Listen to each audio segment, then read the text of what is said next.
어서 오세요. 책방에 오신 여러분을 환영합니다. 네, 날마다 이혼당하는 여자 1편에 이어서 두 번째 이야기 바로 낭독 시작할게요.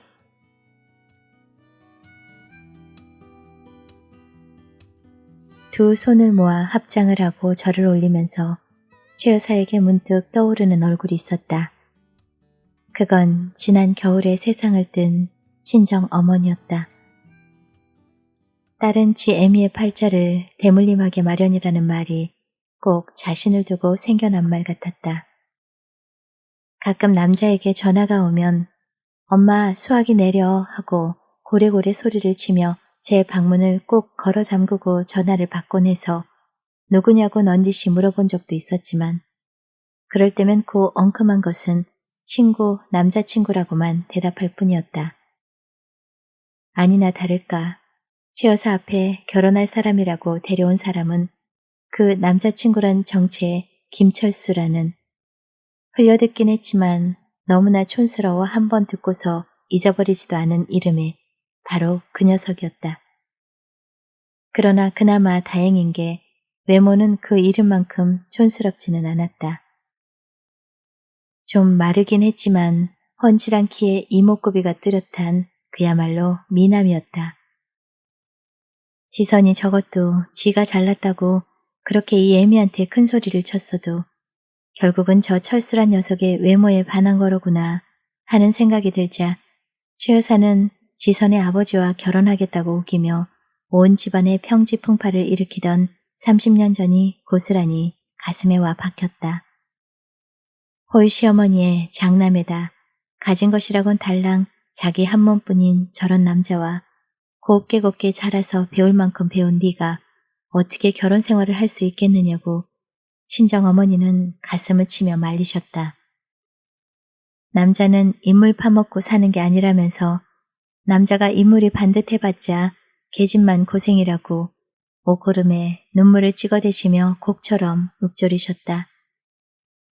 선도 안 보고 데려간다는 셋째 딸을 그렇게 시집 보내고 얼마나 정한수의 머리를 조아렸을까. 그 친정엄마가 풍을 맞아 쓰러지셨을 때 오빠와 남동생들은 이런저런 이유로 모시려 하질 않았다. 딸은 시집가면 그만이라더니 최 여사도 별 수 없었다. 지선 아버지 몰래 생활비나 붙여주는 수밖에.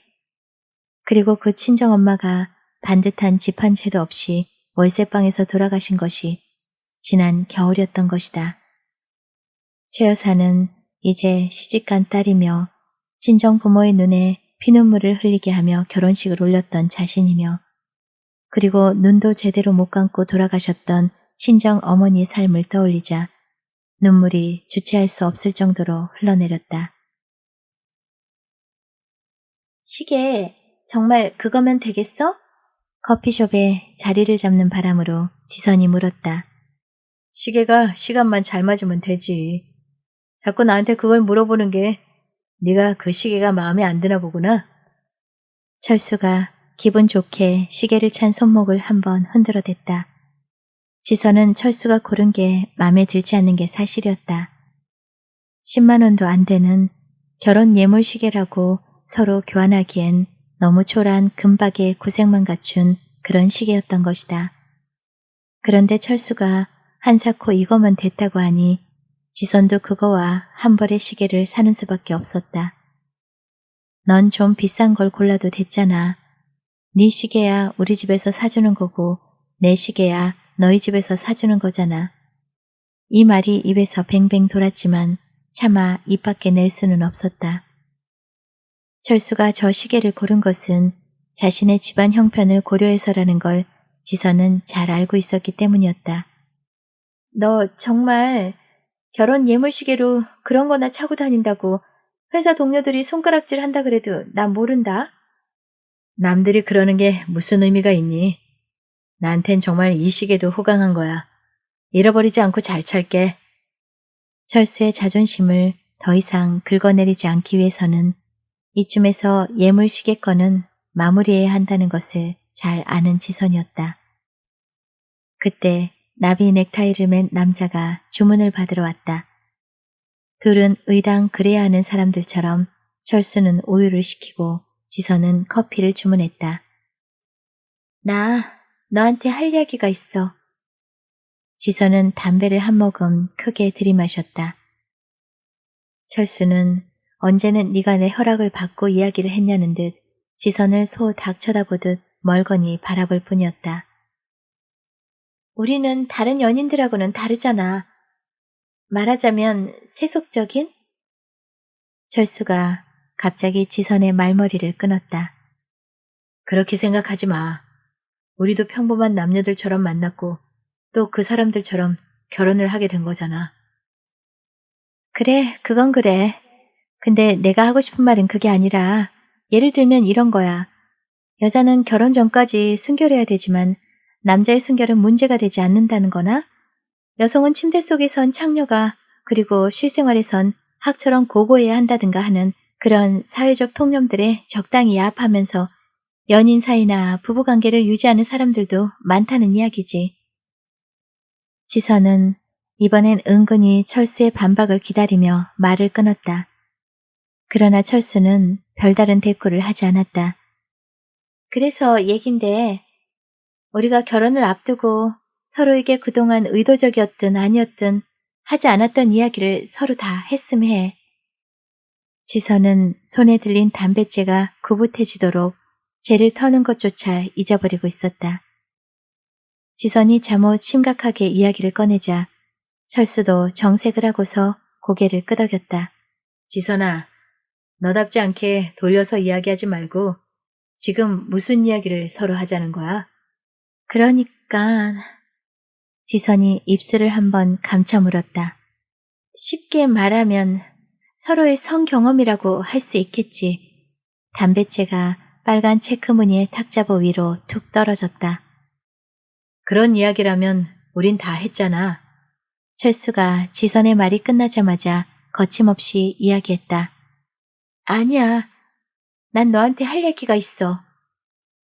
가슴을 적셔드는 베토벤의 로망스가 흘러나오는 가운데 지선은 담배만으론 성이 차지 않아 이번엔 커피를 한 모금 들이켰다. 무슨 이야기인데 그렇게 폼을 잡고 뜸을 들이니? 그래, 이야기할게.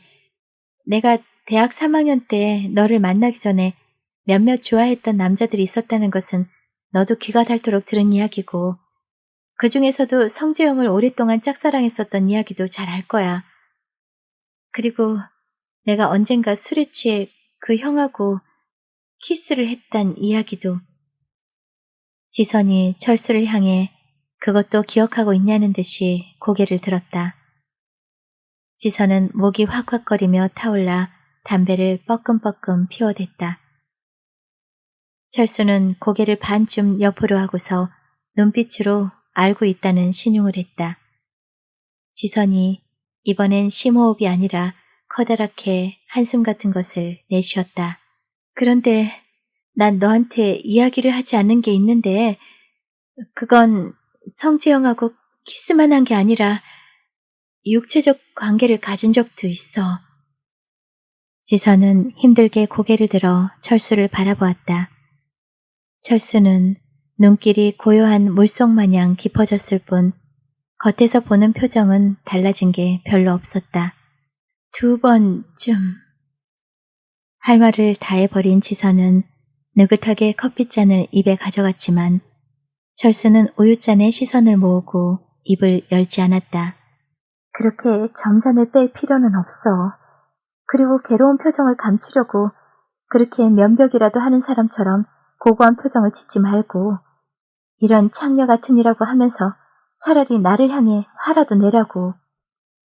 지선은 이제 이런 숨가쁜 상황을 즐기기라도 하는 사람처럼 여유 있는 표정으로 철수의 입에서 떨어질 말을 기다렸다. 철수는 앞머리를 매만지다 한참 후에야 입을 열었다. 나는 네가 나를 만나기 전에 처녀였든 아니었든 그건 문제가 안 된다고 생각한다. 철수는 화가 나거나 흥분하지도 않은 채 평소의 어조로 말을 이었다. 네가 순결한 처녀일 거라는 확신이 있었기 때문에 너를 사랑하기 시작한 것도 아니고 순결한 육체가 남녀간에 중요하지 않는 것은 물론 아니지만 잘못된 사랑을 다시 시작할 수 있는 선택권은 누구에게나 공평히 주어져야 하는 거니까. 지선이 침을 꿀꺽 삼키며 물었다. 그럼 넌 내가 다른 남자와 육체적 관계를 가졌다 하더라도 그런 사실을 몰랐던 때와 똑같이 나를 사랑할 수 있을 것 같아? 지선의 물음은 차라리 다그치는 것이었다. 정신적으로 육체적으로 순결한 남녀들이 결합하는 것이 가장 이상적이겠지만 그래, 원칙적인 이야기만 하지 말고 너의 입장을 이야기하라고. 우리나라 남자들이 무슨 통계조사에 동그라미를 칠 때는 여성의 순결을 문제 삼지 않겠다에 손이 가면서도 실제로는 전혀 그렇지 않은 야누스의 얼굴을 가진 인간들이라는 것을 내가 모르는 바가 아니니까. 난 여기 남녀 간의 지순한 사랑에 대한 강의를 들으려고 앉아있는 게 아니니까. 이건 앞으로 부부 생활이라는 걸 하면서 살아야 할 너와 내가 당면한 문제라고. 나는 내가 그런 사실을 알았다 하더라도 별로 문제될 것은 없을 것 같다. 넌 나를 만나기 전에 다른 여자와 육체적 관계가 전혀 없었는데도 나를 받아줄 수 있을 것 같아? 너는 평생 자유행위조차도 죄의식 때문에 해본 적이 없다면서. 넌 사랑이라는 걸 자로 제사한다고 믿는 거니?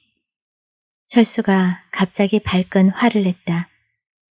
그제서 지선은 안도의 한숨이 나왔다. 그래, 내가 사람 하나는 잘 봤어. 내가 그런 이야기를 하면 그래도 마음의 동요가 있을 줄 알았는데. 그런데 내가 참을 수 없는 것은 그런 문제가 아니야. 철수의 관자놀이에 시퍼런 핏줄이 순간 살아올랐다. 철수는 낮은 어조로 말하고 있었지만 그것은 철수가 자신의 이성으로 애써 감정을 자제하려 할 때 나타나는 버릇이기도 했다. 지선은 더듬거려 담뱃갑을 잡았다. 우리는 어제 만났거나 아니면 한두 달 정도 사귄 그런 사이가 아니야.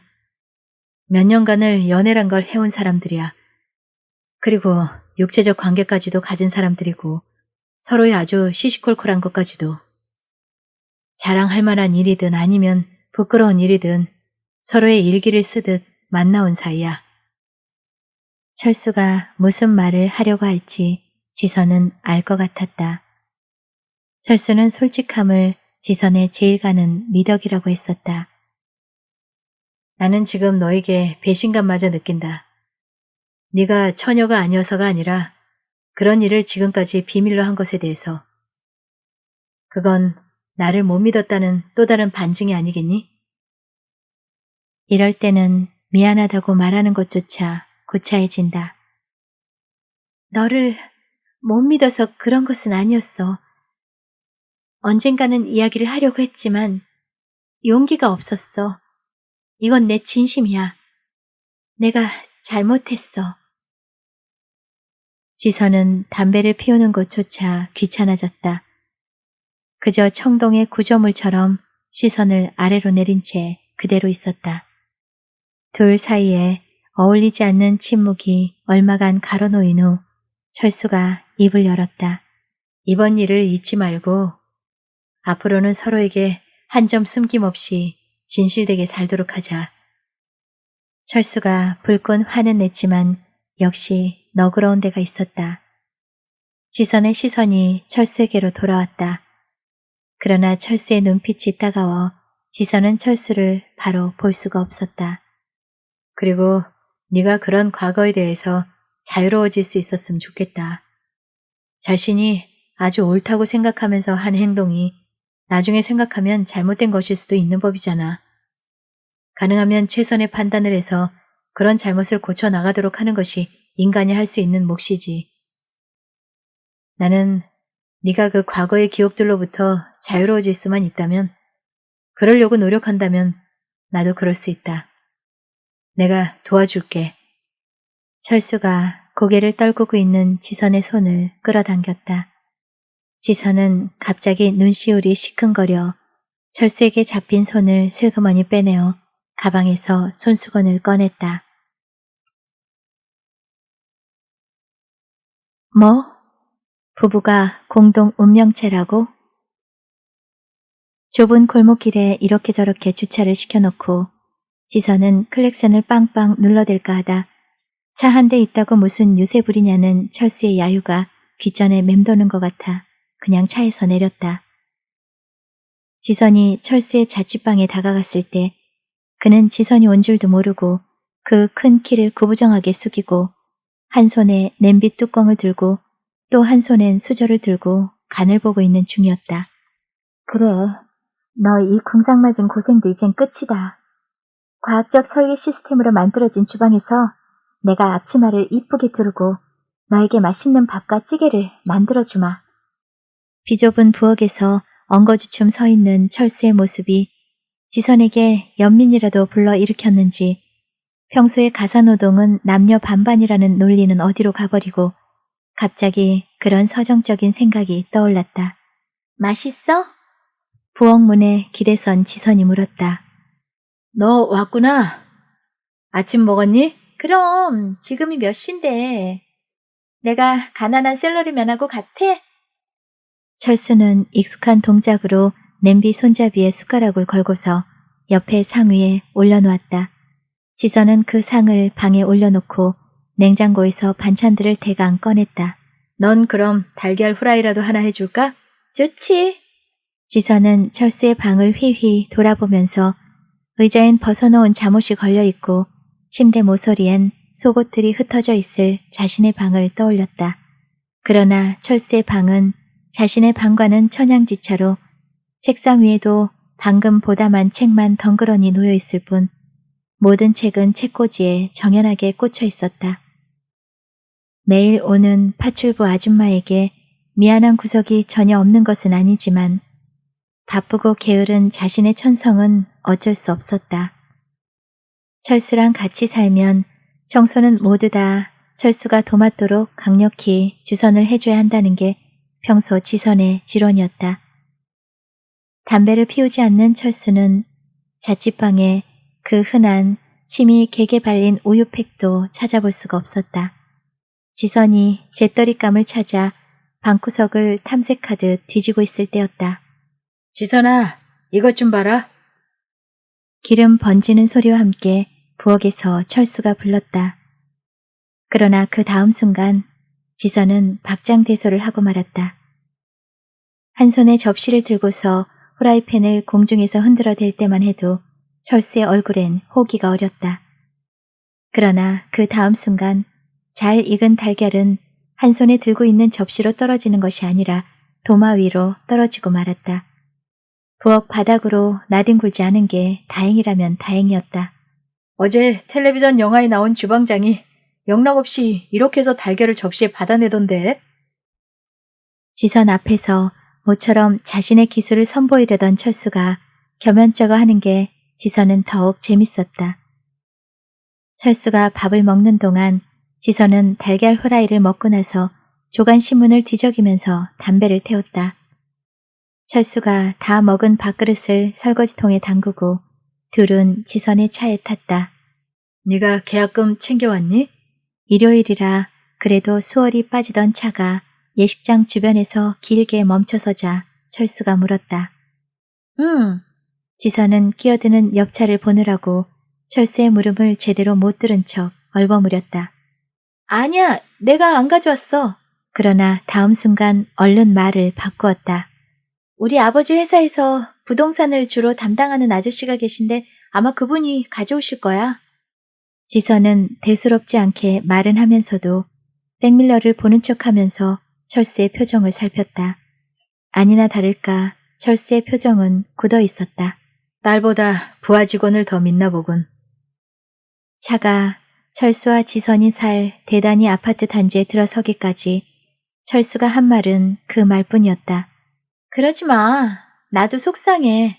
지선도 퉁명스럽게 대꾸해줬다. 아침을 먹기 위해 거실로 나가던 지선은 엄마의 전화통화를 듣고 말았다. 그러게 말입니다. 애들이 집 계약 같은 것에 대해서 뭘 알겠어요. 이제 대학이나 마치고 사회에 첫 발을 내디딘 애들인데. 그러니까 송 상무님께서 이것저것 다 알아보시고 계약서에 도장을 찍어주세요. 네, 부탁합니다. 코맹맹이 소리로 엄마가 전화를 끊자마자 지선은 수저를 던지다시피 내려놓고서 어딘가에 전화를 하기 위해 전화 메모처를 뒤지고 있는 엄마에게 다가갔다. 우리가 무슨 어린애예요? 그까지 계약서 하나 못 만들게. 주인 될 사람의 주민등록증 확인하고 등기부 등본 대조해보면 되는 거잖아요. 이거 사. 돈 몇 천만 원이 누구 집 개 이름인 줄 아냐? 넌 모르면 가만히나 있어. 자신이 돈이 없다는 이유로 모든 것을 처가에서 좌지우지하려 한다고 화가 잔뜩 날 철수 얼굴이 눈앞에 어른거렸다. 너 그리고 이번 집 계약은 네 이름으로 하기로 했다. 송상무한테 그러라고 시켰으니까 그분이 알아서 다 할 거다. 넌 그저 네 도장이나 찍으면 돼. 역시 엄마는 치밀한 사람이었다. 송상무의 출연도 출연이었지만 계약서의 이름을 누구로 하느냐 하는 문제는 지선이 미처 생각지도 못한 문제였기 때문이었다.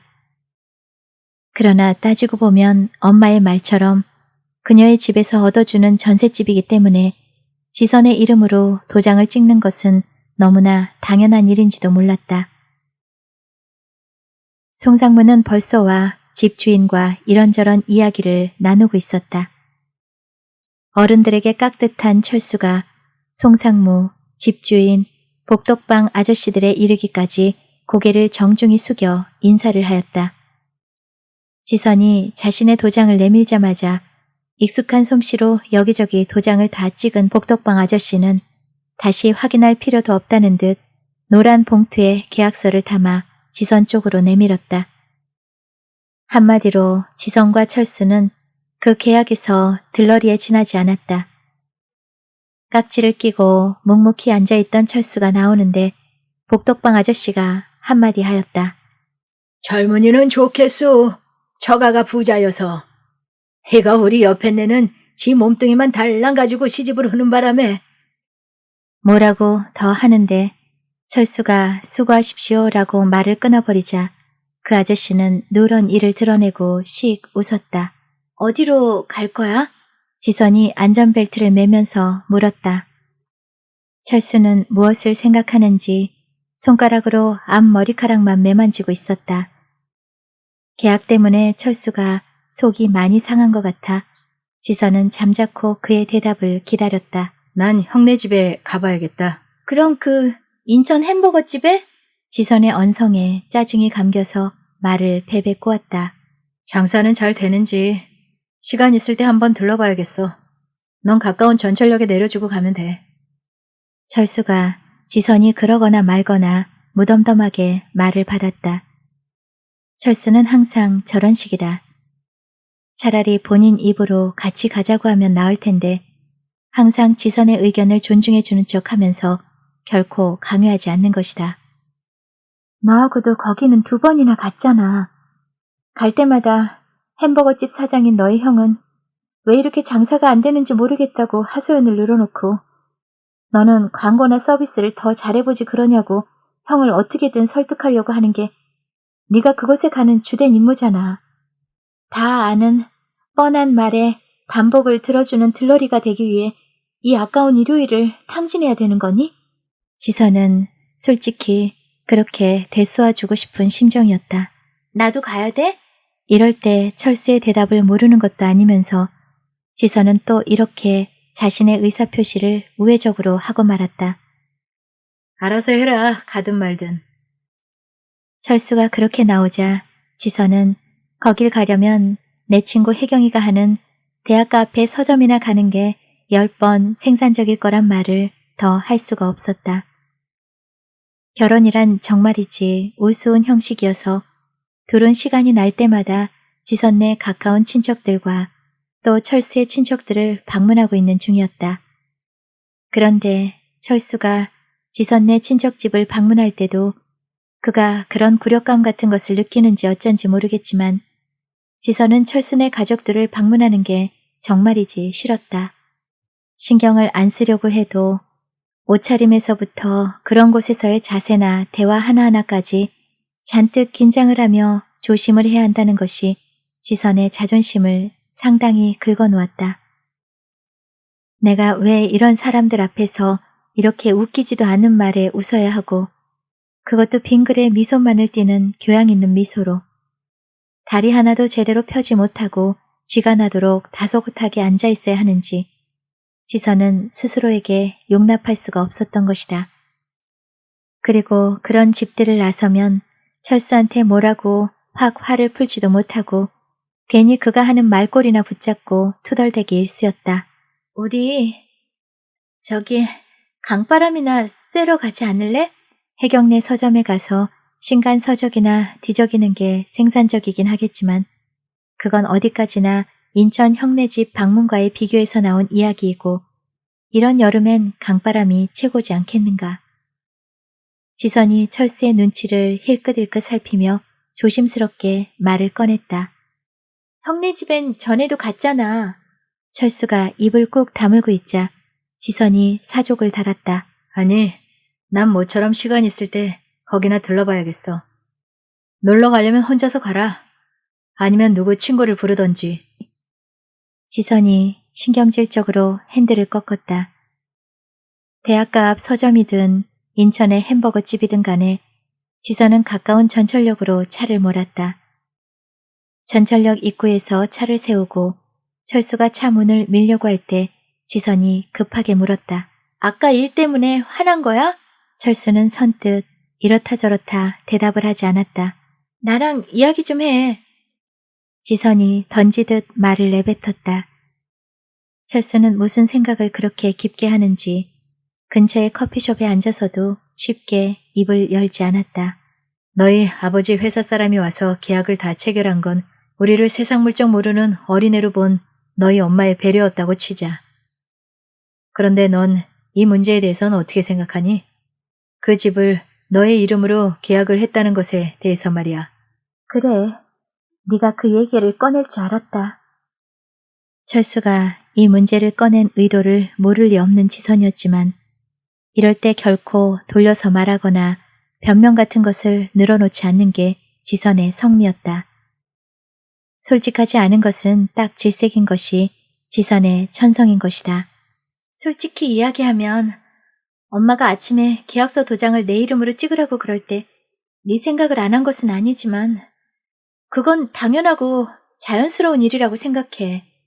너희 집안에서 준 돈은 네 거니까 네가 관리해야 한다는 합리적인 사고로?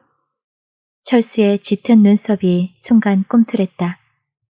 철수의 그런 표정이 지선의 자존심을 심하게 긁어댔지만 네가 그렇게 심정이 뒤틀리면 네가 집을 해오면 되잖아 하는 말은 차마 할 수 없었다.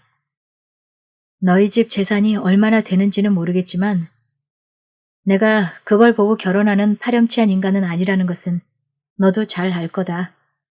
사실 누구 이름으로 하느냐 하는 것은 전혀 중요하지 않은 문제야. 내가 이렇게 화를 내는 건 네 이름으로 집을 계약했다고 해서 그러는 게 아니야. 그럼 도대체 왜 그러는 거야? 지선이 입에 물고 있던 담배를 재떨이에 짓이기면서 물었다. 그걸 아직도 몰라서 묻니? 너의 사고가 뭐가 문제인지 아직도 모르겠어? 철수가 답답한지 물컵을 들이켰다. 그래, 난 모르겠어. 그러면 내가 설명해 줄 테니까 잘 들어. 자신을 어린애 취급하는 철수가 어처구니가 없어 지선은 피식 웃었다. 웃지 말고 심각하게 잘 들으란 말이야. 우리는 이제 부부가 될 사람들이잖니. 부부가 뭐니? 누구는 그러더라. 부부는 합법적인 성관계를 인정받는 요식행위일 뿐이라고. 너와 내가 결혼을 생각했을 때는 합법적으로 떡이나 치자고 그러는 게 아니잖니? 뭐? 떡이나 친다고? 철수가 그런 말을 입에 올릴 때는 상당히 화가 나 있다는 증거여서 지선은 웃지도 못하고 계속 심각한 얼굴을 유지하는 수밖에 없었다. 부부란 모든 것이 공동이야. 한마디로 말해서 네 건 내 것이 없는 관계란 말이야. 이 돈은 내가 벌었으니까 내 거고 저것은 네가 벌었으니까 네 거라고 하는 게 얼마나 우스운 발상이니? 그럼 무엇 때문에 살을 섞고 같이 살 필요가 있겠어? 우리는 한 배를 탄 사람들이야. 폭풍을 만나 배가 뒤집어지면 같이 죽는 거고 순풍에 돛을 달게 되면 같이 사는 그런 공동 운명체란 말이야. 내 말이 무슨 말인지 알겠어? 운명 공동체? 넌 대기업의 엘리트 사원이 아니라 서당이나 차려 훈장이나 하든지 아니면 깊은 산속에 들어가 혼자서 도나 닦을 팔자인데 왜 이런 데 나와서 고생하고 있는지 모르겠구나. 내 말이 옳다고 생각하니? 그래, 말은 맞아. 지선이 시큰둥하게 대답했다.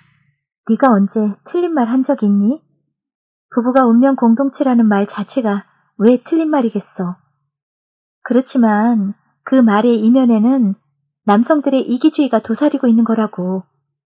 평생 부인이랑 같이 고생해서 번 돈을 나중에 홀랑 남자 혼자의 몫으로 만드는 경우가 얼마나 흔하니? 철수 너야 어떤 남자가 될지 아직은 미지수인 면이 있지만. 그러면 앞으로는 내 말대로 하는 거야. 철수의 표정은 잠옷 근엄했다. 그럼 나도 부탁이 있어. 뭔데? 말해봐. 오늘 형네 집 가지 말고 강바람이나 쐬러 가자. 지선이 투정 부리듯 말했다. 그래, 내가 썼다. 그럼 형네 집은 다음에 같이 가는 거다. 좋아. 다음 일은 다음에 생각하는 거고 당장 철수랑 강바람을 쐴 수 있게 된 사실이 지선에겐 못내 기분 좋을 뿐이었다. 차에 오르자마자 지선은 들국화의 행진을 틀어놓고서 큰 소리로 따라 부르기 시작했다. 철수가 그런 지선을 보며 기분 좋게 웃어주었다. 지선은 핸들을 천천히 춘천 쪽으로 돌렸다. 우리 사이에 있었던 결혼 이야기는 없었던 걸로 하자. 너 침대 쓸 거니? 알아서 사줘. 침대를 살 게 아니면 뭐하러 이런 침대 전문점까지 오자고 했는지 알다가도 모를 심정이었다. 아니 정확히 말하면 알다가도 모를 심정이 아니라 철수가 즐겨 말하듯이 한길 물속은 몰라도 열길 엄마 속은 불을 보듯 훤한 것이 지선이었다. 사실 지선네 집이 철수네보다 몇 배는 경제적 능력이 있는 것이 현실이어서 집은 내가 장만한다고 말한 것도 다름 아닌 지선 자신이었고 부모님들도 철수네 형편을 아는지라 그렇게 하겠다고 승낙을 하긴 했었다. 그렇다고 지선이 아예 부모님의 심정을 모르는 것도 아니었다. 소위 말하는 사자 달린 신랑감도 아닌 주제에 거기다 잘난 내 딸을 그저만 데려가도 기분이 편치 않을 텐데 제 녀석이 뭐라고 전셋집이며 거기다 살림도구까지 우리 편에서 마련해야 된다고 생각하니 그 부모님 속이야 어떻겠는가. 그래서 지선은 가능하면 집에서 마련해주는 대로 대강대강 해가지고 그것도 감지덕지하게 생각하고 후딱 결혼이나 해치울 참이었다.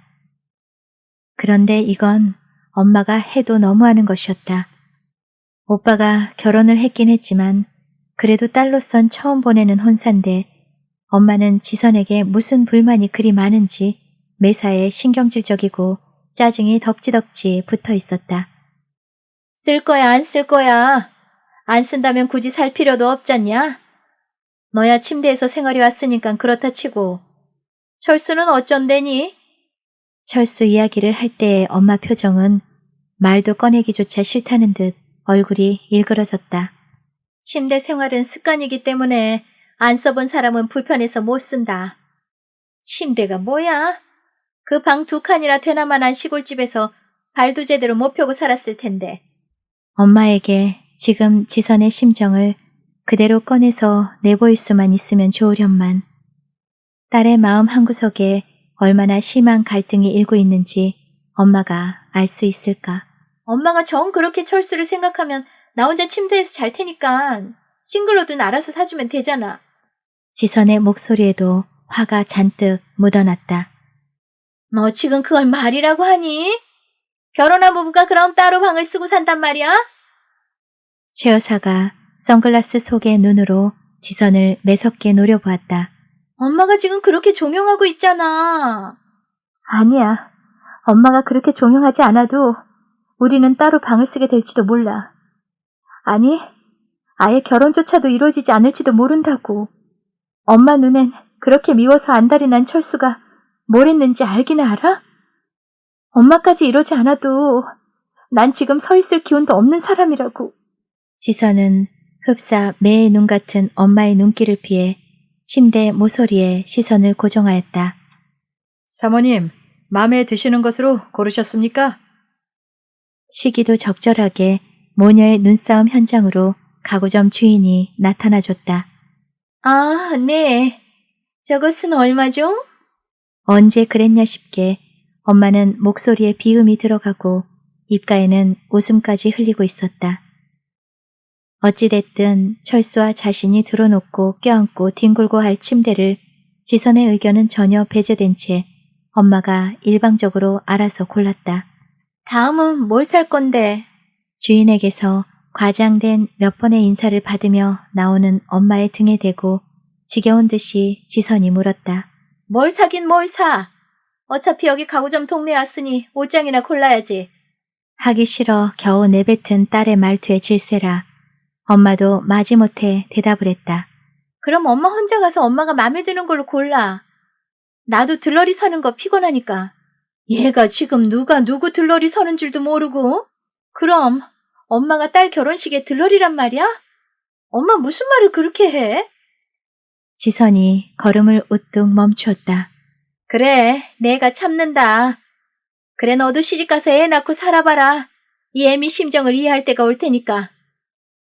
엄마가 한마디만 더 뭐라고 하면 톡 쏘아주고 뒤도 안 돌아보고 자신의 차에 올라타버릴까 했는데 예상치 않은 엄마의 깊은 한숨은 지선을 혼란스럽게 만들고 말았다. 지선의 발걸음은 다시 엄마가 가는 대로 바로 옆에 또 다른 가구점으로 엉거주춤 따라가고 있었다. 철수와의 결혼 문제가 백척간두의 위기에 있다 하더라도 아직은 그걸 엄마한테 발설할 수가 없었으므로 어쩔 수 없었다.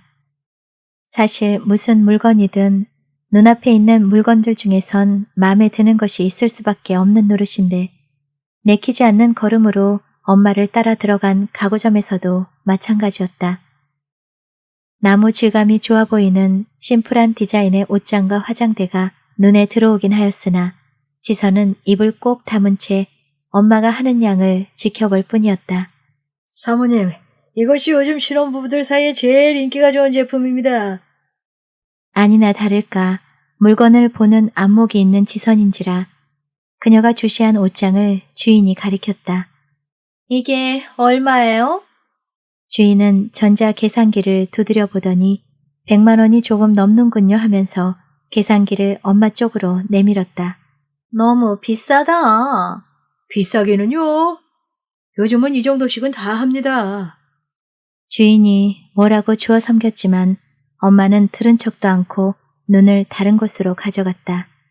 전셋집 이사 다니고 하려면 처음에 좋은 것 할 필요 전혀 없다. 나중에 너희들이 돈 모아서 집이나 사면 그때나 모를까. 튼튼하고 실용적인 게 최고야. 그래요. 튼튼한 것으로 엄마가 심사숙고해서 골라보세요. 값싸고 실용적인 것을 찾아 지하에 있는 매장까지 내려가는 엄마를 따라가기도 귀찮았다. 지선은 아무 의자에나 엉덩이를 걸쳤다. 갑자기 깊은 한숨이 새나왔다. 어디 들어가서 담배라도 한 대 피웠으면 며칠 전 철수와의 일이 악몽처럼 되살아났다. 커피가 놓여지자 지선은 가방에서 부스럭거리며 담배를 꺼냈다. 선배들 이야기를 들어봐도 결혼 전에는 좋던 사이도 티격태격하기가 쉽다는데 지선네도 예외는 아니었는지 지가 얼마나 잘났다고 몸뚱이만 달랑 오는 철수가 요즘 부쩍 미워지고 있는 참이었다. 지가 그렇게 잘났으면 나는 그럼 그렇게 못났는가 하는 생각이 끊이질 않아서 저녁을 먹는 동안에도 둘은 별로 대화다운 대화를 나누지도 않았다. 거의 지선이가 뭐라고 쫑알거리면 철수는 그저 들어주는 게 둘 사이인데 지선이 입을 꼭 다물어버리자 대화가 될 리가 없었다. 나 할 얘기가 있어. 지선이 침을 꿀꺽 삼키며 입을 열었다. 언제는 허락받고 이야기했니? 전에 성재영에 관한 이야기를 어렵게 꺼내려 할 때도 넌 이런 소리를 했었어. 허락을 받든 안 받든 오늘 정도엔 그 이야기를 기필코 해야 돼. 마음을 다지자 갑자기 갈증이 일었다. 지선은 담배를 한 모금 깊이 빨아들였다. 철수는 그저 심상한 어투와 눈매로 지선을 바라보았다. 무슨 이야기를 하려고 그렇게 뜸을 들이고 그래? 너 또 집에서 시달리다가 나와서 나한테 화풀이 하려고 그러는 거 아니야? 미쳤니? 이미 그건 다 각오한 바였잖아. 저렇게 항상 부처님 가운데 토막처럼 앉아 자비의 눈길로 불쌍한 중생을 굽어보고 있는 것처럼 보여도 이지선의 심리 하나는 날카롭게 추적하고 있단 말이야. 그러나 오늘은 빗나갔어. 오늘 내가 할 이야기는 네가 생각조차 못 해본 거였을걸? 지선은 서서히 용기가 나기 시작했다. 내가 전에 너를 만나기 전에 성재형하고 몇 번 관계를 가졌다고 했잖아. 지선은 이쯤에서 말을 멈추고 커피를 한 모금 마셨다. 철수는 지선의 그런 모습을 바라보고만 있었다. 그런데 사실은 난 그 형하고 어떤 육체적 관계도 없었어. 술김에 키스를 한 번 한 게 그게 다였어. 너 지금 무슨 소리 하는 거야? 그럼 도대체 뭐가 진실이란 거야? 철수의 언성이 조금 높아졌다. 그러니까 단도직입적으로 말해서 네가 처음이란 거야. 육체적 관계를 맺은. 지선은 철수의 목소리가 조금 높아지긴 했지만 속으로는 환희의 손가를 부르고 있을 거라고 확신했다. 그런데 철수는 갑자기 손가락을 깍지 끼고서 우두둑 꺾더니 이번엔 아까보다 더 높은 소리로 물었다. 그럼 너 전에 네가 한 말은? 그건 너의 진심을 알아보려고 내가 한번. 철수가 그녀의 확신과는 반대로 화를 내자 지선은 말도 더듬었다. 이지선, 너 지금 그걸 말이라고 하고 있니? 갑자기 이성을 잃은 듯한 철수의 목소리가 온 레스토랑을 울렸다. 옆 좌석의 남녀들이 둘을 호기심이 어린 눈으로 흘끼들끼 탐색하기 시작했다. 남자들이 말로는 여자의 과거를 용서한다고 하면서도 실제로는 전혀 용납을 못한다 이거지? 그래, 내가 한갓 너의 여성학 실험 대상이었다는 거지. 갑자기 철수의 목소리가 착 가라앉자 지선은 두려움마저 느꼈다. 그게 아니라 난 너의 진심을. 네가 어떤 사람이라는 걸 모르고 결혼하자고 한 사람은 아니다만 오늘 다시 네가 얼마나 너의 본의로 다른 사람을 대하는지 안 것 같다. 세상에 장난을 치거나 떠볼 것이 따로 있지. 서로의 인간적 신뢰를 시험해 보려고 하다니 난 너를 도저히 용납할 수가 없다. 더구나 요즘 네가 집이며 살림살이를 해온다고 입이 대짜나 나와 있는 꼴도 보기 없겠고 나는 그런 거 없이도 잘 살아왔고 앞으로도 그럴 거야. 내가 어리석었다. 우리 사이에 있었던 결혼 이야기는 없었던 걸로 하자. 철수가 바람을 일으키며 출구 쪽으로 나가버렸다. 지선은 나가는 철수를 붙잡지도 못하고 넋이 나간 사람처럼 허공에 눈을 받고 있을 뿐이었다. 그리고 전화기에다 온 신경을 두고 살았지만 철수에게선 연락이 오질 않았다. 밤마다 폭음과 담배 양만 늘어갈 뿐이었다. 철수야, 내가 잘못했어. 네가 얼마나 배신감을 느꼈을지 나도 상상이 가. 제발 무슨 말이든 좋으니 전화라도 한 통 해줄 수 없을까?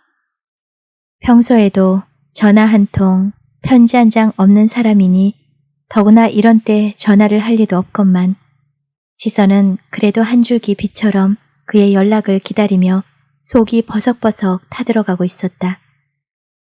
지선은 하루에도 몇 번씩 전화기를 들었다 놓았다. 그러다 회사로 전화를 해본 적도 있었지만 그는 지선이 묻는 말에 예, 아니오라만 대답할 뿐이었고 지선의 안부조차 묻지 않았다. 이렇게 우리 사랑이 허물어져야 하는가? 어떻게 쌓아온 탑이었는데. 지선은 시계를 들여다보았다. 엄마가 신랑도 없을지도 모를 신방에 들여놓을 장롱을 골랐는지 주인과 영수증을 주고받았다. 지선아, 가자. 그러나 지선은 엄마의 그 소리에 가타부타 대답조차 않은 채 차에 올라타 시동을 걸었다. 엄마가 차 쪽으로 막 걸어 나올 때 지선의 차는 벌써 대로변 한가운데로 들어서 질주하기 시작했다.